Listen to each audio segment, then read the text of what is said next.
What I love about this Clipse album is how authentic and intentional it feels and sound. From the moment this was announced to the rollout beginning, you can tell that they knew they had something special. You can hear it and see it in the body language of their interviews. When we heard the two singles, Ace Trumpets and So Be It, we knew what type of time they were on. I can tell that Pharrell, Pusha T, and the return of Malice was in the Louis V headquarters with one singular focus to give us something great and undeniable. And after spending 2 weeks with this album, I'm not gonna hold you. They gave us just that. They delivered on the hype and they possibly gave us an instant classic and a runner up for Album of the Year. Let's talk about it. You just follow his voice and brush the devil off your shoulders and remember what I told you. The world is yours. It's safe to say a lot of things have been happening in hip hop since that battle between Drake and Kendrick Lamar, and it's been very fascinating to watch. I didn't want to drop a lot of videos during that time because I just wanted to see where was hip hop going to go after that battle. I know it was a ripple effect. We got Drake suing everybody over Not Like Us. You know, now they're talking about subpoenaing all these different people. And it kind of made people in hip hop just look at things a little bit different. But it also made people want to stand up and respect it and hold down what hip hop was built on, which was just great music, great MCing, and being competitive. So since that battle and since that lawsuit has dropped, a few things has taken place. We've had the other battle that happened, which was Joey Badass versus the whole West Coast. I thought that was dope. It will allow us to just see what rap and MCing is about on full display, being competitive and just representing yours to the fullest. I thought Joey did a great job with just holding the flag and holding down what East Coast hip hop was all about. You know, his whole aesthetic and vibe is 90s East Coast hip hop. I thought he did his thing. And then you on the other side, you had Rayvon and Daylight, who was holding it down for the West Coast. I felt like Rayvon showed up and he showed out. And I'm glad that he did. You had people like Reason as well who came outside and dropped something really dope. So it was just dope to see. And I'm not gonna lie to you, the way Joey brought out Loaded Lux, that joint was crazy. I thought Joey really look, he did his thing. You know what I'm saying? If you want to say he won, that's cool. I'm not gonna argue with you. If you want to say Rayvon won, that's cool. I'm not gonna argue with that because it depends on your taste. I definitely felt like though Joey held his own.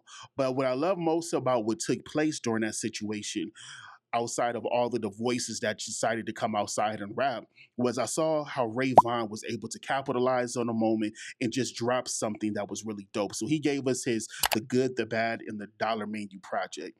I thought it was dope. But during that time too, we saw some other things happen with hip hop where people that are legends dropped some albums that we just wasn't rocking with. You got Will Smith who came back outside and he dropped that album. I thought it was trash.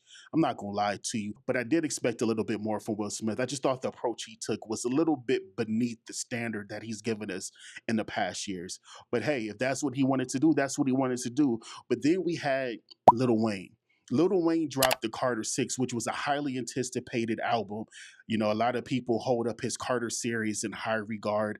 I've never been a Lil Wayne fan, so to see what happened to me was like, what took y'all so long to realize Lil Wayne was so bad or wasn't that good? Now, I'm not saying Lil Wayne is not a legend. I'm not saying that he doesn't deserve to get the respect he deserves. But do I hold him in the same regard or in the same space of GOAT status as like a Jay-Z and Nas? Absolutely not. And obviously, the Carter Six made y'all feel as if we start to question and rethink his place in hip hop history. He's definitely one of the GOATs, but for what reasons? Attic hip hop rap? Look, another conversation for another time. But nevertheless, that project came out and it wasn't accepted by the masses like a lot of people thought it was going to be. It's almost as if hip hop rejected it. And then after that, you had Drake, who went on a live stream and he was basically trying to set the stage for the release of his new music from the album Iceman that is supposed to be coming out later on this year. He dropped What Did I Miss? It got up to number two, but then it fell down, and now nobody talks about it. He did give us the album with him and Party Next Door. He gave us Nokia. It got up to number two or number three, and then it failed. So it seems like Drake is still trying to find his place in this new era of hip hop as it's being recalibrated.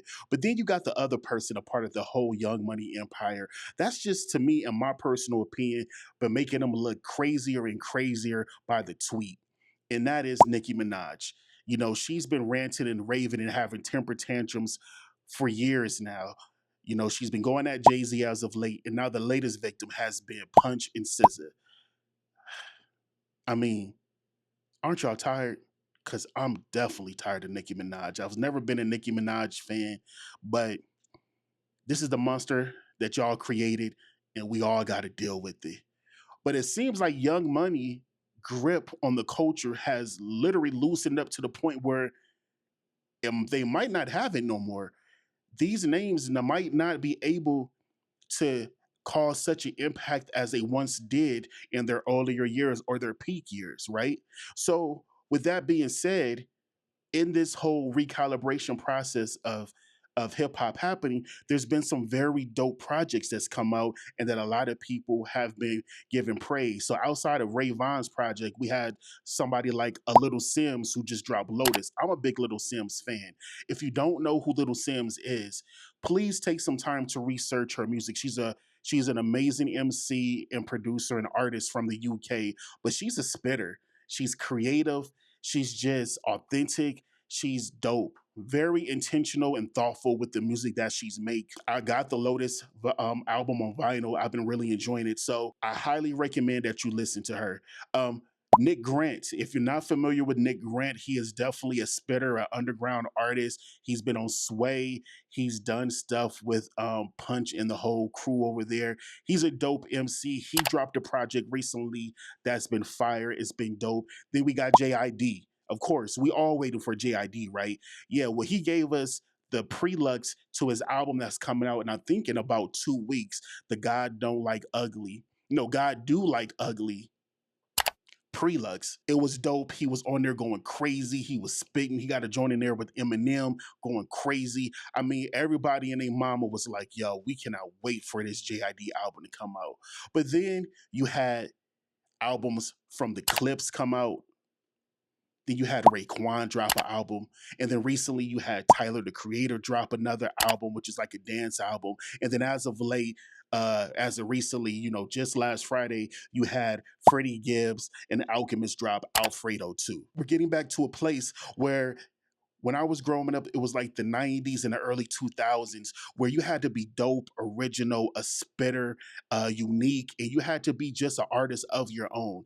So it's not to say that we haven't had that over the years, because of course we have the big three, but it seems like things are starting to change. And one thing about this recalibration is it's going to show you who is great and who's willing to adjust as times go on. See, Kendrick is one of those type of artists who doesn't rely on trends. He doesn't rely on the sound of today to dictate the success of his projects. He is always one of those people who's very creative and innovative in his approach into making music. So he comes out and he kind of leads the charge. You got people like J. Cole who are just great at what they do, particularly. He's one of those artists that's able to just maintain and hold down what he is brings to the table. But you have people like Drake who are really dependent on trends and jumping on the hottest artist and sound of the moment to kind of keep his name in the ethos of hip hop. But then you have people like the Clipse. See, the Clipse is like a legendary group at this point. They're a legendary duo. They've always came out and just done them, the Clipse. A lot of people want to just say all they do is coke rap, but if you've been a fan of the Clipse albums, you know they give you something a little bit more deeper than that, especially from Malice. And that's when we get into this Clipse album. I'm not gonna lie to you, I've been a big Clipse fan over the years. I didn't know what to expect when they start talking about this. You know, you have some people who drop music and it just doesn't really live up to the hype, like the Lil Wayne album. But when it came to this Clipse album, it felt like a breath of fresh air. It felt like just something new. It felt like it was starting something new. And I just loved every minute, every song. I just been having it on nonstop loop and repeat. No lie. I've been listening to this album by this jazz group that I like called Roku. It's between that album and this Clipse album. That's all I've been playing for the last 2 weeks. And ironically, they came out the same day. I love what this album has been about. Now, recently, they've been on an amazing press run and album rollout. They have really been just dropping gems in their interviews. And that's what I love about this rollout. The rollout really gave us a mission statement on what this album was about. And it was very true to the sound of the album and the message of the album. In the interviews, you hear Pusha T talking about how he had to fight for artistic expression, which is kind of crazy because it has something to do with when he had his battle with Drake of how he felt like Def Jam and the powers that be was trying to stifle and take away his voice while he was trying to make music, all because they wanted to keep the moneymaker the moneymaker. You feel what I'm saying? What this Clips album also was about faith, about being personal. It was their deepest album. They were able to talk about the passing of their parents. They're talking about Malice was talking about his faith. They're talking about growth. They're addressing some things about their place in hip hop and where they feel they're at and how they should be feeling respected. You got people like Pusha T. Pusha T last two albums was high quality albums. Those albums got nominated for Rap Albums of the Year at the Grammys. Now I know a lot of people want to say, well, the Grammys don't mean much, but those albums are highly regarded. Pusha has been doing his thing. Malice, who for a moment went to no Malice, was doing his thing with his Christian hip hop albums. I'm a big fan of Christian hip hop. I thought those albums was dope. Great lyricism, great production, and he had his message. But of course, a lot of people don't want to give Christian hip hop a chance because it ain't what they hear on a daily basis. But with his whole re-envision podcast where he's, sharing his faith and he's ministering, No Malice was still outside. It's just that nobody really paid attention to what he was doing because he was talking about God and his faith in the Lord. And that leads me to this Clips album. With the return of Malice, changing his name back to Malice from No Malice, it was no change in his content from when he was rapping like No Malice. He brought that same element to this current version of the Clips, and I felt like it elevated the group as a whole. And to be all the way honest with you, I feel like Malice was the MVP of this album. I mean, he bodied every single verse on this album. You felt it. You knew he meant it. You knew that he was telling you something that it almost felt like important. Every time he spit, it felt important. Now we know Pusha is gonna do what Pusha do. Pusha is an MC. He's a lyricist, high level rapping. But Malice was able to tap into something, which was just to say, hey, you don't have to be perfect for Jesus to love you because I'm not perfect. I would never claim to be perfect, but what I can claim is that I do serve a perfect God. And the way he was able to illustrate that thread and messaging throughout this Clips album was just dope and powerful. And what I love most about it was he didn't even hide that in the interview. He was a man of little words. He didn't say much in the interviews on this press run, but when he spoke, it was powerful, it was poignant, and you could tell that it was something that you needed to hear. Is in Jesus Christ the crucified, and I do believe I'm gonna see my parents again. That's dope. That's dope. Good for you, man. Yeah, nah, absolutely. It's good for you, man. Absolutely. The It's good for me, but it's available to everybody. Yeah. Yeah, it's real talk. Yes. For me, I'm not gonna lie, he ministered to me a couple of times during this press run because he was just saying things that I just felt like needed to be heard. It was stuff that was just necessary. I got some standout tracks on the album that I really love. I love POV, I love FICO, of course, because I've been a big fan of Stove God Cooks, Stovey. So, if you're not familiar with Stove God Cooks, please give his first album a listen, Reasonable Drought. Dude is a beast. I've been a fan of Stove God Cooks when he went by the name of Aaron Cooks. I think the first time I've ever heard him, I think he did a BET Cypher. And you can go look it up. He did a BET Cypher, not one of the ones that was like on the award show, but I think it was on like the website. You know how they do some of those type of BET Cyphers. He used to go by the name of Aaron Cooks. He then changed his name to Stove God Cooks. He dropped basically an underground classic with Reasonable Drought. It was a perfect feature being that they do coke rap, he do coke rap. And it was a perfect feature for him to be on this album, to drop a hook that is just a banger. That's my favorite song on the album is FICO. But let's talk about more of the guests that's on the album. You got Stevie Wonder playing the keys and then speaking on Birds Don't Sing, which is a song that the Clipse opened up the album with. And it's a song that's dedicated to their parents who both passed away some years ago, but 4 months within each other's passing, which was dope. It was a very deeply personal song. Hearing Pusha talk about his mother and then seeing Malice talk about his father, just hearing that song brought me back, and I had some tears in my eyes listening to it for the first time because, within the last 5 years, I lost my grandmother and grandfather, and it's been tough not only on me but my family as well.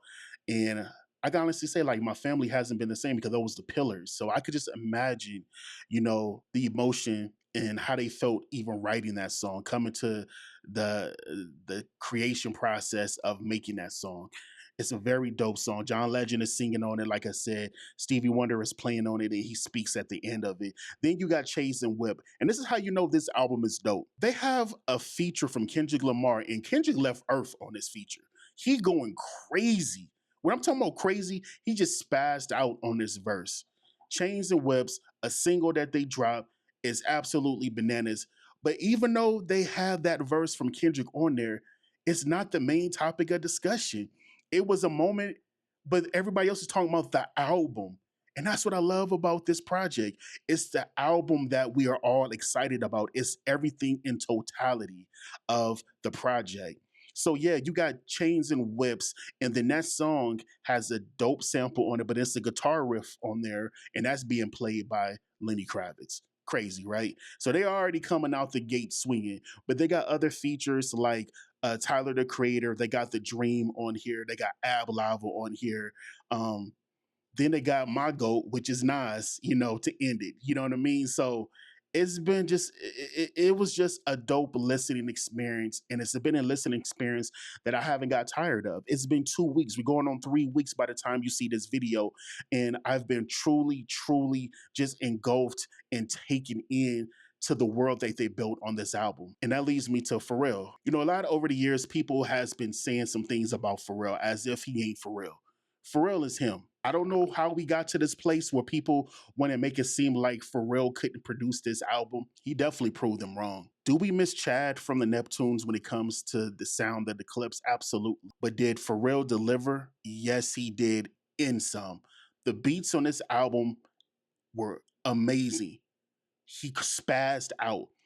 The way that Kendrick left Earth on his verse, the way that Malice is the MVP of this album, so is Pharrell. Every beat on this album is fire. Not one beat is trash, in my opinion. He did his thing on that.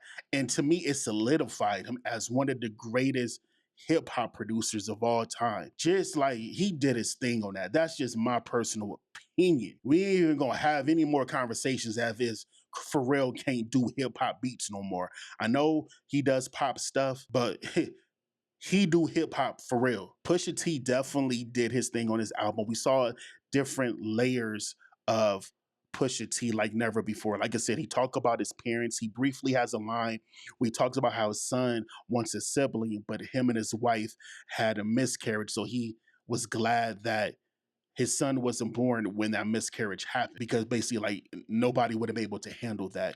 So he's giving us glimpse different subject matters in this whole album. Pusha definitely is Pusha T. And not only in the album is he talking that talk, but he talking that talk in these interviews. And so be it, he definitely came out the gate talking about Travis Scott. Right. You know what I'm saying? Egging that on. I don't want nobody who don't rap to egg nothing on. You don't rap. Stay out of rappers' business. You specifically, stay out of rappers' business. Right. Don't do that. And I didn't, I didn't feel that. Like I definitely was not feeling that. And from him specifically, like I had to talk you off the ledge before myself. That third verse, he let it be known, look, bruh, you ain't one of us. He then talking that talk to Jimmy Jones on Chains and Whips, letting him know, you ain't one of us. And that's what I love about this album. They're all giving you authentically them, but it makes something great all together. And this album truly is an album that is about an expression of fighting for what you know is right. I Because think the most egregious thing that I couldn't even fathom uh, being censored though. I think that's what out of everything would or has pissed me off the most. And when you try to censor, our freedom of speech, knowing that hip hop is like the last frontier of black expression in many ways. You know what I'm saying? This is ours. This is what we do. This is how we express. And you're gonna like do something like that to it. I mean, you hear censorship and you think, it's nothing, it's a small thing, but it's actually a huge thing. Right. It's huge. going on. So we're gonna celebrate them for that. Thank you, Clipse, for standing up for artistic expression. Now, with that being said, where does this album rank? Do you consider it a classic? Do I consider it a classic? I do. I think it's an instant classic. Now, is it one of the best Clipse albums? I don't know. I think Hell Has No Fury was the best Clipse album to date. But this is right there to me. This is like right there to me. I'm gonna give it some more time and we'll see. But I'm playing this album out the same way I was playing Hell Has No Fury out when that one dropped. So we'll see, man. But y'all tell me in the comments, what do y'all think? Is this the best album that the Clipse dropped? Do you think it's a classic? And please tell me what's some of your favorite songs um, on this album. Because I wore this hat to celebrate the recalibration of hip hop. This is a Rhapsody tour hat from her last album, Please Don't Cry. But I love that it says, Please Don't Cry, rap is back. Because rap is back, man. We getting back to the essence of it. We getting back there, and I'm so happy about it. Like hyped up on this album that I got it on vinyl. You feel me? I got it on vinyl. Support physical media, man. You know what I mean? Especially when it comes to your favorite artists, support them. I'm looking forward to seeing what happens next from this. Is it one of the best albums of the year? So, like, if the Grammys did a best rap album nomination, I'm expecting GNX to be on that list. I'm expecting Let God Sort Them Out to be on the list, Chromacopia to be on the list. I'm expecting, we're going to see what JID has to say. We're going to see. Maybe his album will be there. People are saying Alfredo 2 with Freddie Gibbs and Alchemist is going to be on that list. So we're going to see. But so far, GNX, this album, and Chromacopia is definitely going to be on there. So I'm happy, man. I'm looking forward to see where rap music is going. Y'all tell me, man, y'all thoughts in the comments. With all that being said, please be on the lookout for my next video. I'm going to give y'all my most recent vinyl pickups video dropping real soon. I'm going to just share with y'all my collection and what I bought within the last 2 months. And then every month after that, I will be giving y'all my most recent vinyl pickups. So thank y'all so much for tuning in. I'm going to see you on the next one. Peace.